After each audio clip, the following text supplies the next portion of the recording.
ठरलं तर मग या मालिकेच्या येणाऱ्या भागामध्ये जबरदस्त असा ट्विस्ट येणार आहे. तर प्रेक्षकांनो, इथे आता सायलीला धक्का देऊन पाडणाऱ्या राकेशचं अर्जुनने थोबाड लाल केलेलं असतं आणि त्यामुळे प्रेक्षकांनो घरामध्ये थोडे गैरसमजसुद्धा पसरलेले असतात.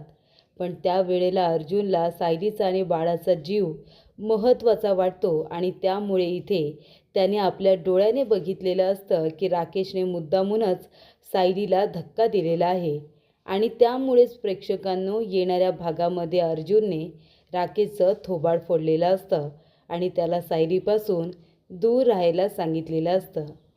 तर प्रेक्षकांनो येणाऱ्या भागामध्ये कशा पद्धतीने या गोष्टी पुढे घडत जातात आपण सविस्तरपणे बघूया.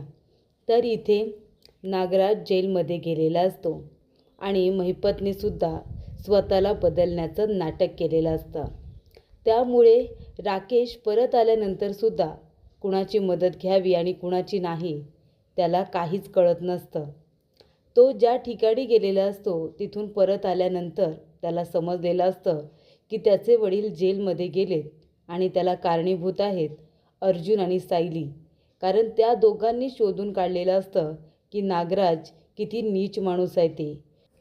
20 वर्षांपूर्वी की 22 वर्षांपूर्वी घडलेल्या घटनेला तोच जबाबदार होता ही गोष्ट समजल्यानंतर अर्जुन आणि सायलीने त्याला त्याची गुन्ह्याची शिक्षा देण्यासाठी खूप प्रयत्न केलेले असतात आणि फायनली नागराज जेलमध्ये गेलेला असतो. पण एका मुलाला जेव्हा ही गोष्ट समजते तेव्हा तो आपल्या वडिलांनी केलेल्या चुका न पाहता आता आपले वडील जेलमध्ये कुणामुळे गेलेत ते बघूनच इथे आता अर्जुन आणि सायली या दोघांकडून बदला घेण्यासाठी सुभेदारांच्या आयुष्यामध्ये आणि किल्लेदारांच्या आयुष्यामध्ये परत आलेला असतो. जेव्हा मंदिरामध्ये सायली रडत असते तिला कळलेलं असतं की तीच तन्वी आहे आणि तिथे अर्जुन येतो.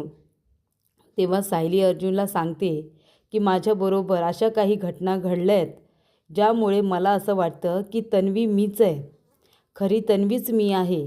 कारण मला अशा काही गोष्टी आठवतात ज्या तन्वीबरोबरसुद्धा घडून गेलेल्या असतात आणि माझ्याबरोबरसुद्धा. त्यामुळे इथे आता सायली अर्जुनचं बोलणं हे ऐकलेलं असतं राकेशने आणि राकेशला सगळं काही माहिती असतं. खरी तन्वी दुसरी तिसरी कुणी नसून सायलीच आहे आणि म्हणूनच प्रेक्षकांनो ज्या वेळेला इथे नागराजने हा प्लॅन तयार केला होता ना तेव्हा राकेश त्यांच्याबरोबर होताच. त्या टोळीमध्ये राकेश, नागराज, महिपत, प्रिया आणि इथे साक्षी शिकरे हे सगळेजणच होते. पण हळूहळू इथे आता राकेशला काही कारणास्तव त्याला बाहेर जावं लागलं आणि त्यानंतरला नागराजने त्याला सांगितलं होतं की तू वकील आहेस ना, मग आता तुला अजून अभ्यासाची गरज आहे, तुला चांगलं शिकलं पाहिजे, तोपर्यंत तू इथे काही परत येऊ नको. जर तुला ही सगळी प्रॉपर्टी संपादन करायची असेल ना, दादाला माझ्यानंतर फसवायचं असेल तर तुला दादासारखं हुशार वकील व्हावं लागेल असं त्याने आपल्या मुलाला सांगितलेलं असतं. आणि म्हणूनच इथे राकेश आता काही वर्षानंतर परत आलेला असतो. पण आता तो मनामध्ये बदल्याची भावना ठेवून आलेला आहे. त्याला अर्जुन सायलीकडून असा काही बदला घ्यायचा आहे की त्या दोघांना इथे आयुष्यातून उद्ध्वस्त करायचं आहे. तेव्हा इथे राकेश त्यांना हळूहळू त्रास देण्याचा प्रयत्न करत असतो. अर्जुन सायलीच्या गाडीचे ब्रेक फेल करून त्याला इथे त्यांचा अपघात घडून आणायचा असतो. पण ही गोष्ट काही शक्य होत नाही कारण गाडीचा टायर इथे फेल करता करता अर्जुन सायली तिथे आलेले असतात आणि राकेशला लपून बसावं लागतं. हे करूनसुद्धा राकेशचं मन काही भरत नाही. तो म्हणतो बाहेरून मला गेम खेळता येणार नाही, त्यासाठी मला घरात जावंच लागणार आहे आणि म्हणूनच इथे राकेश आता आपल्या घरी जाणार असतो. त्याचबरोबर सुभेदार किल्लेदार दोन्ही कुटुंब एकत्र आलेले असतात. सायली परत आलेली असते. सायलीच खरी तन्वी आहे हे तिला समजल्यानंतर ती घरी येते, आपल्या सासूला म्हणजे कल्पनाला मिठी मारते. त्यानंतर इथे तिच्या आईला प्रतिमाला मिठी मारते आणि मग इथे सर्व माणसांना ती खूपच जास्त प्रेमाने भेटत असते. तेव्हा इथे आता सायलीला आणि अर्जुनला माहिती आहे की ती तन्वीच आहे. पण घरातल्या लोकांना कसं काय सांगणार ना, त्यासाठी तर पुरावे लागतीलच आणि तेव्हा अर्जुन म्हणतो की तुझ्या तळपायावरील तुळशीपत्र, पण ते तुळशीपत्र आता भाजल्यामुळे निघून गेलेलं असतं. ते तुळशीपत्र काही नीट दिसत नाही, अर्ध गेलेलं असतं आणि अर्ध भाजल्यामुळे ते निघून गेलेलं असतं. त्यामुळे सायली म्हणते की याच्यावरती कुणीही विश्वास नाही ठेवणार. तेव्हा अर्जुन म्हणतो ठीक आहे, आपण ठरवलं आहे ना, प्रियाने दिलेले सॅम्पल आणि तुझ्या आत्ताचे सॅम्पल हे आपण टेस्टिंगसाठी देऊया. म्हणजे ते दोन्ही केस, जे दोन्ही सॅम्पल आहेत ते कुणी एकाच व्यक्तीचे आहेत हे त्यावरून सिद्ध होईल. तेव्हा इथे आता प्रियाने सायलीचे आता जे सॅम्पल दिलेले असतात ना ते, आणि इथे सायलीने आता करंट सॅम्पल दिलेले असतात ते दोन्हीही टेस्टिंगसाठी दिल्यानंतर तो रिपोर्ट यायला थोडा वेळ असतो. तोपर्यंत इथे आता सायलीची आपण चोर ओटी भरली पाहिजे अशी आता सगळ्यांनी नियोजन केलेले असते. सायलीची चोर ओटी आपण भरूया, त्याची सगळी तयारी करण्यात आलेली असते. आणि त्याचबरोबर इथे आता सायलीसाठी सुभेदार किल्लेदार दोन्हीही कुटुंब एकत्र आलेले असतात, आनंदी असतात. आणि त्याच वेळेला प्रेक्षकांनो सुमनसुद्धा आलेले असते, रविराज काका आणि इथे प्रतिमा दोघेजण आधी आलेले असतात. आणि त्यानंतरला इथे येणार असते ती म्हणजे सुमन. पण सुमन येताना एकटी आलेली नसते, तिने येताना आपल्याबरोबर राकेशला सुद्धा आणलेलं असतं. आणि तेव्हा इथे आता राकेश येणार असतो. सुमन आलेली असते आणि ती म्हणते अर्जुन सायली बघा मी माझ्याबरोबर कुणाला घेऊन आली आहे, चला तुमच्या सगळ्यांसाठी खूप छान असं सरप्राईज आहे बरं का. ती म्हणते ये ये बाळा ये. आणि तेव्हा इथे बुके आपल्या चेहऱ्यावरती धरून राकेश त्या ठिकाणी आलेला असतो. बुके बाजूला करतो, सगळेजण त्याला बघतात आणि सगळ्यांनाच खूप आनंद होतो की राकेश परत आलेला असतो. काहींना आनंद होतो तर काही थोडे डिस्टर्ब होतात, कारण राकेशसुद्धा इथे नागराजच्या नादाला लागून थोडंफार विचित्र वागत होता. ही गोष्ट सायली अर्जुनला माहिती असते, पण तरीसुद्धा सुमन काकीसाठी सगळेजण इथे आता राकेशचा वेलकम करतात. राकेश म्हणत असतो की सॉरी, खूप गोष्टी घडून गेल्या आणि त्यासाठी मी माझ्या वडिलांच्या वतीने तुमच्या सगळ्यांची माफी मागतो. झालं शक्य तर मलासुद्धा माफ करा, कारण माझे डॅड इतके चुकीचे वागत होते आणि मला त्याबद्दल खरंच कल्पना नव्हती. त्यांना मुलगा म्हणून अडवण्याचं थांबवण्याचं काम होतं माझं, पण त्यावेळेला मला खरंच काहीही माहिती नव्हतं. तेव्हा इथे आता रविराज काकांची आणि प्रतिमाची सुद्धा राकेश जाऊन माफी मागतो. तेव्हा इथे प्रतिमा म्हणते राकेश बाळा, अरे तू कशाला माफी मागतोयस? 22 वर्षांपूर्वी तू तर खूपच जास्त लहान होतास, खूपच लहान. त्याबद्दल तुला काही माहितीसुद्धा नाही आहे. त्यामुळे तू स्वतःला इथे दोष देऊ नकोस. तुझी या सगळ्यामध्ये अजिबात काडी मात्र काही चूक नाही आहे.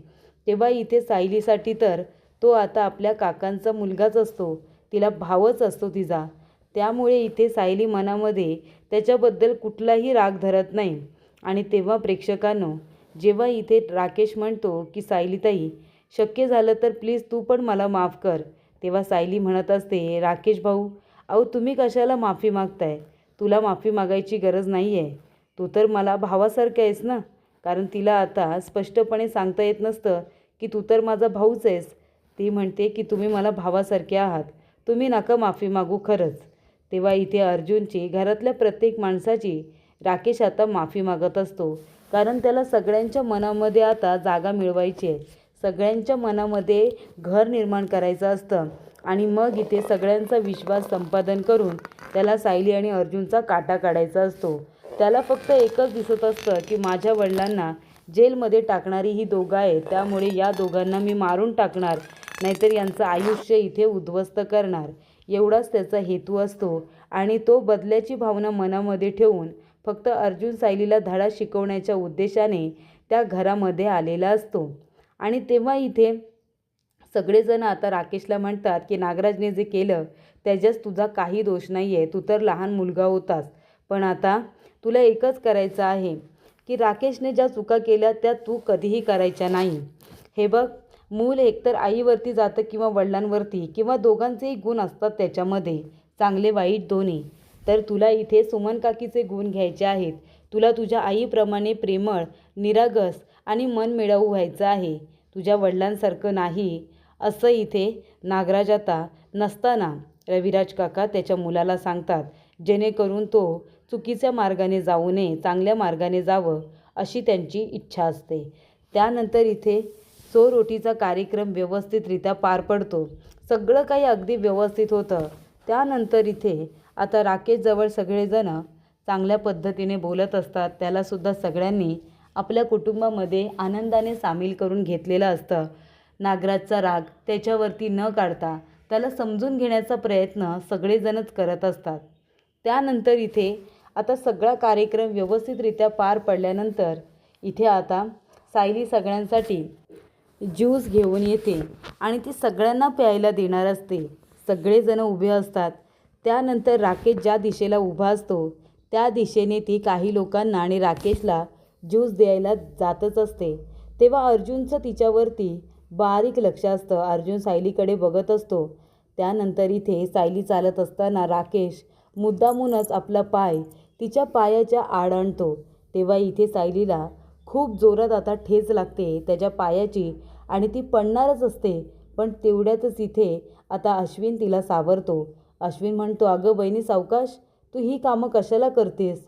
विमल आहे ना, या अवस्थेमध्ये तुला ही कामं करायची गरज नाही आहे. तेव्हा अर्जुन म्हणतो, नाहीतर काय, बायको आमचं नाही, डॉक्टर म्हणून इथे अश्विनचं तरी ऐक ना गं. तेव्हा इथे अश्विन म्हणतो की हे बघ वहिनी, या अवस्थेमध्ये तुला तुझी जास्तीत जास्त काळजी घ्यायची आहे. त्यामुळे ही घरातली कामं आहेत ना, बाकीचे सगळेजण करतील. तू आता तिथे बस आणि आराम कर बरं. तेव्हा इथे सायली म्हणते, हो भाऊजी, मी आरामच करते.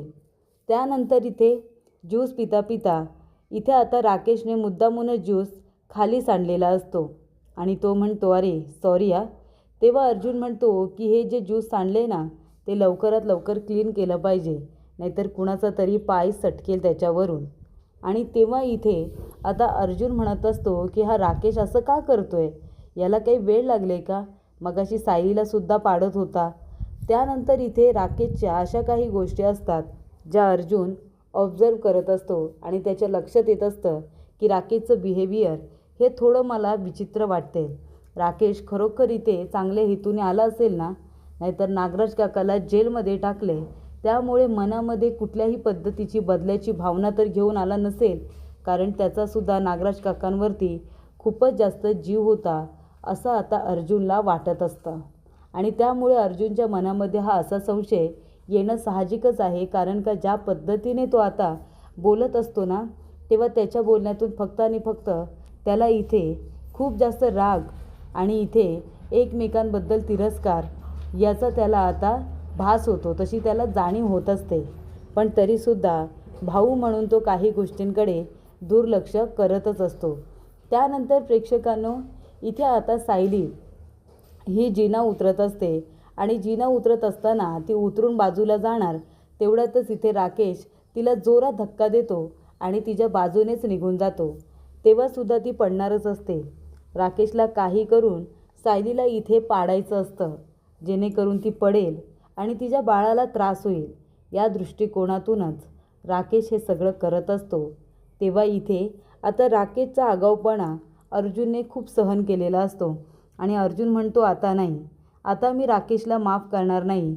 मगापासून मी त्याला ऑब्झर्व करतोय, तो सायलीला इथे पाडण्याचा प्रयत्न का करतोय मला कळत नाही आहे. घरातल्या लोकांना बोललो तर कुणीही विश्वास ठेवणार नाही. त्यानंतर इथे आता राकेशजवळ अर्जुन जातो आणि त्याच्या जोरदार थोबाडीत देतो. त्यानंतर इथे राकेश म्हणतो की अर्जुन दादा, हे सगळं काय आहे? तू माझ्या थोबाडीत का दिलीस? तेव्हा इथे अर्जुन म्हणतो की राकेश, तू जे काही वागतोयस ना, घरच्याला लोकांना कळत नसेल, बारीक सारीक गोष्टी करून तू सायलीला पाडण्याचा प्रयत्न करतोयस का? तुला माहिती ती प्रेग्नेंट आहे, तरीसुद्धा तू असा का वागतोयस? तेव्हा राकेश म्हणतो, अरे अर्जुन दादा, तुझा काहीतरी गैरसमज झाला असेल. तेव्हा इथे अर्जुनने थोबाडीत दिल्यानंतर राकेशला कळलेलं असतं की आपण जे वागतोय ते अर्जुनच्या लक्षात येते. तेव्हा राकेश म्हणतो, नाही नाही दादा, प्लीज, हे बघ, तू राग मानू नकोस, मी काहीही मुद्दामून करत नाही आहे यार. अरे अर्जुन दादा, खरंच सांगतोय मी. तेव्हा इथे आता अर्जुन म्हणत असतो, हे बघ, मला कळतं आहे की नागराज काका जेलमध्ये गेला आहे, आमच्यामुळे केलं आहे, कारण आम्ही सत्य बाहेर काढलं. पण तुला माहिती आहे त्याने केलेला गुन्हा खूप मोठा होता, त्यामुळे आज ना त्याला उद्या शिक्षाही होणारच होती. जे आम्ही दिली ती दुसरी कोणी दिली असती. पण त्याच्यामुळे जर तो राग काढण्यासाठी तू इथे आला असशील आणि सायली किंवा मला त्रास देशील, एक वेळ मला दिलेला त्रास मी सहन करेन पण सायलीला नाही. तेव्हा इथे राकेश आता इथे कुणाला काही कळायला नको म्हणून अर्जुनची माफी मागत असतो आणि अर्जुनने त्याचा प्लॅन ओळखून त्याला आता जागीच त्याचा बंदोबस्त केलेला असतो. त्याला योग्य वेळी थोबाड्यात देऊन त्याला थांबवण्याचा प्रयत्न अर्जुनने केलेला असतो.